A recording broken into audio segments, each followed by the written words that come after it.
Hey everyone, I hope you are doing well. A brand new story coming out in the case of Bryan Kohberger that I want to talk about, and it involves him starting to go to church. And this is something that I know is going to be really controversial as far as your opinion on whether he's doing it sincerely or not. And honestly, I don't know the answer to that. How could any of us know the answer if he's sincerely going to church or if he's just doing it because it might help in the eyes of a jury later down the road? I have an inkling one way or the other, but as somebody myself who studied the Bible and tried to get down to the understanding theologically of if there's limits to God's love and when it stops and when forgiveness is no longer penetrable, I know that in the case of the Bible that God has forgiven again and again and again murderers. I know that it's not like the most exciting thing that people want to hear, but I was reading the Bible just the other day. I was going through First Chronicles, and in it there's a line that says David killed 22,000 men. King David, the man after God's own heart. It said that he crippled all of the horses so that they couldn't drive chariots. I mean, this sounds brutal to me. Here's a man who killed 22,000 people and he's crippling horses. And not only that, he's the man after God's own heart in the Bible. I think about in the New Testament the story of Paul, whose name was Saul. His job was literally at the time killing Christians. He had an army of about 100 people. They'd go around and kill all the Christians that they could see. The first martyr in the Bible, in Acts chapter 7's name is Stephen. It's directly related to Paul. His name's Saul at the time. His name ends up being changed to Paul.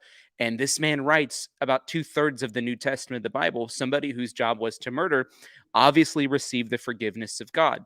So, that being said, if the question is, can God forgive people who murder? The answer, absolutely 100%, is yes.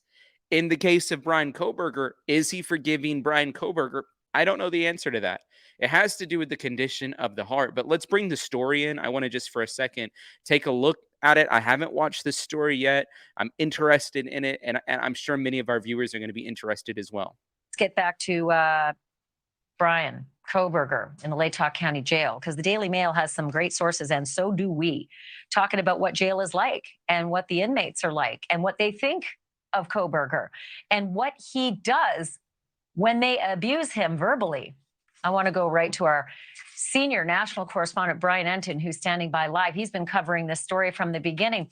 You know, I guess, Bryan, we expected some of the reports of what those inmates thought of him, but to hear it articulated is a whole other kettle of fish.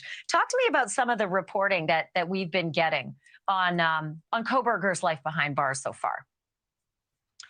Well, it's interesting, Ashley. Our sources have confirmed, and you mentioned it, that Kohberger is going to Mass every Sunday inside the Latah County Jail. And I want to know from you, put it in the comment section if you think he's going to Mass in a legitimate way because he's trying to learn about his spirituality, because he's seeking forgiveness from God of his sins, whatever they may be, including possibly murder. Or do you think he's doing it just because it's like a PR stunt?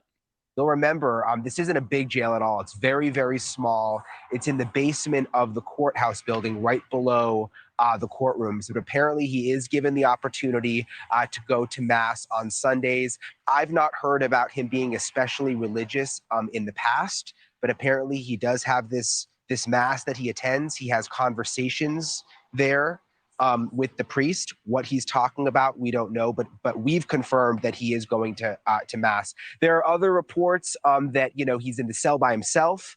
Anytime he leaves the cell, he has at least two guards with. That priest is not going to be sharing what they say either. I mean, it's going to be a totally private conversation. With him. There are moments where he walks by other cells where they yell out at him, but we are told that he just remains totally stone cold, looking forward, no emotion when other inmates yell out at him, which really is no surprise based on what we already know about Kohberger, Ashley. Yeah, some of those inmates interviewed have said that they couldn't believe they were in there locked up with him because they said this is Moscow. Not a lot of this kind of stuff happens here. One inmate was quoted saying this: "He watches himself all the time. It's really kind of bizarre." That reference to the fact that he's watching coverage of himself on television. And here's the weird part, Bryan. Means he's watching Ashley Banfield because who else is covering the story right now?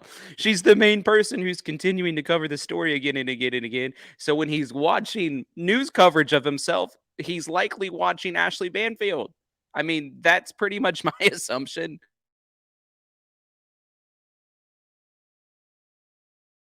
About himself, and those news stories are likely from News Nation. So now she knows that she has an audience of Bryan Kohberger.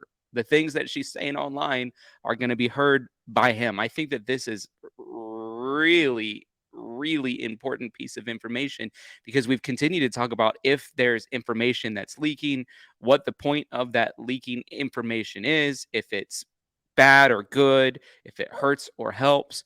Apparently, all the things that are leaking are being leaked also right into the ear of Bryan Kohberger.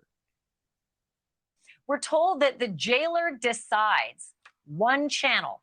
One channel is what the entire jail gets. So if the other inmates are over in, like a rec room together watching their single television, he has to watch the same thing, but he has to watch it in his own cell. But the other inmates, who some of them say we're just 30 feet away from him, they know, for some reason, they know when he's sitting there consuming his own press. It's just sort of a fascinating concept. It sounds kind of narcissistic to me. He's sitting there consuming his own press.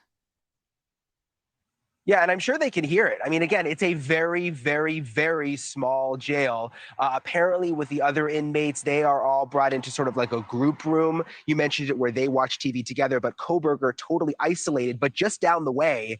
So he has the TV to himself in his cell. So here's another quote. He apparently has been taking a lot of taunts from the other prisoners, but the jailers said that he is still a model prisoner, even when they taunt him and they call him names. This is what the other Sounds like elementary school to me. inmate said. He rarely talks. Quote, he always